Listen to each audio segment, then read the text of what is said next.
Look, from the start, we knew he was bred reasonably well. He came in, he looked like a fine specimen. His work was very well. I just think it was sort of a case, with the sprints where he just couldn't get away out of the gates very well. His first race, I remember, with Grant on, jumped very late. I think Wordsworth won that race with Greg Indian, and he finished on strongly, and sort of the three races after that, sort of the same thing, and I think once we got that right with Anton on the straight, the 1200, he got him out quickly and he won a good race there. So that was where we saw he can run.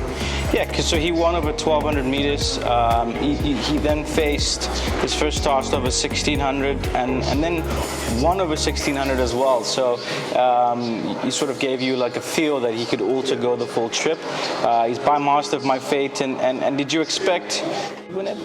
To be quite honest, from when he went around the turn the first time, he ran third and whatever. It wasn't too impressive. But Bernard got off and told us this horse can run. Things just didn't go his way. But just a lot of things picked up. His work picked up. His shape, just the way he looked, his attitude in general. He was quite hard to work with at the start, but now it's just way more relaxed. And in that 1600 mile, the first leg of the Winter Series, his work was very, very good. Bernard was very happy with his work, and we were pretty positive that he could run up in the first three. I wouldn't say we thought he was going to win, but we were very impressed with his run, very impressed. Yeah, he was quite gutsy. I mean, I thought Bernard was very credible in his run. He took a gap that most jockeys might have waited to see what would have happened, whether it would have been a closing gap or an opening gap. He just decided and he went through it. What does this horse give you a feel now that he can go all the way? Look, up to the mile now, we sort of realize that this horse, he can run, and he's not your average horse. He's definitely above average, and we'll definitely look to go to bigger races with him for sure.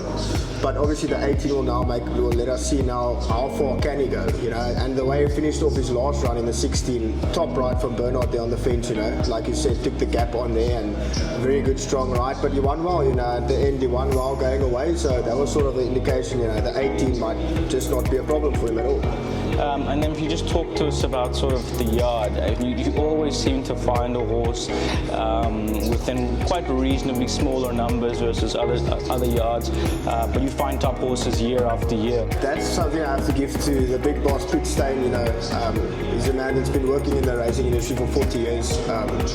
He's born on a horse's back, so he's just got an eye that, I'm still learning a lot by him, and he's just got a very, very good eye that not a lot of people seem to be born with. And that's all credit to him for sure, and then also he's just a very good trainer in general and knows how to work his horses, and he knows each and every one of them very well, so that's credit to Elbert Steyn for sure.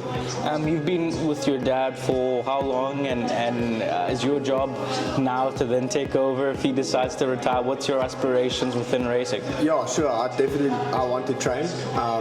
Obviously we've got a bit of a small yard. I'd obviously like to broaden my horizons. I'm going to go overseas for a bit as well.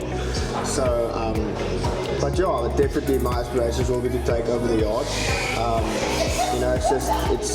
I've been working with my dad for about 8 years now, full on in the yard. So yeah, it's just my dream, and it's something that I can't leave. This is what I want to do for the rest of my life for sure. Yeah. Perfect. Thank you for taking the time. Cool. Thank you very much. Cheers.